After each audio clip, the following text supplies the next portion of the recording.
Hello, teachers. My name is Lena, and I am a teacher on Lake Eshoo.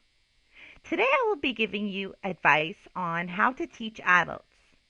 I will be focusing on the do's and don'ts. Right now, I'm going to be focusing on the do's. Tip number one, time management.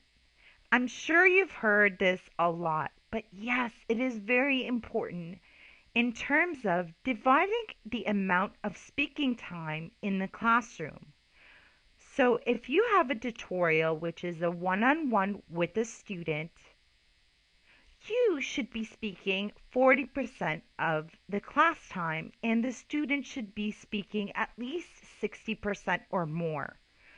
Now, when you have a class of 4 students, you must divide the work and speak less. It becomes a little bit more challenging when you have a class of 6 students. Make sure at the beginning of the classroom you let students know that you want all students to be able to speak and that you are going to be there to set a time limit for each student so they all have an equal amount of talking time. Tip number 2, make your students feel comfortable in your classroom. It is very important as a lot of the students feel shy or timid speaking around a native English speaker. Speak to them, ask them questions so they don't feel nervous. Tip number 3, follow up with your students. Remember, some students are shy and timid and won't tell you that they don't understand. Follow up every now and then asking them if they understand the information. And if they hit you with a question that you may not know how to answer, remember, have Google ready. It will be there to guide and help you.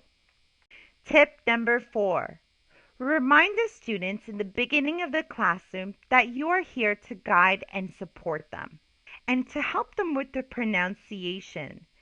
That's basically why they're learning online. They're trying to focus on their oral skills.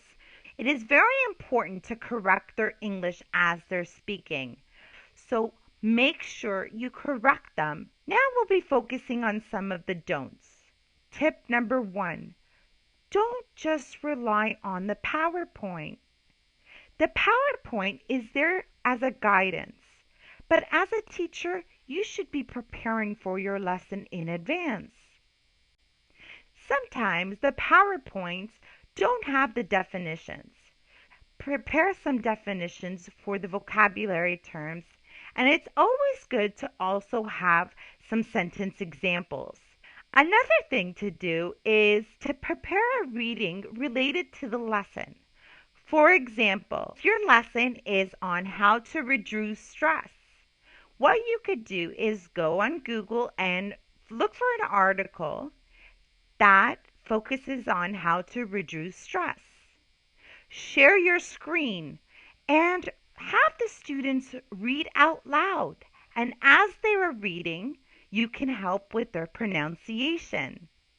Remember, copy and paste the link for them in the discussion so they have it if they want to look at it after the classroom. Tip number 2, time management is very important.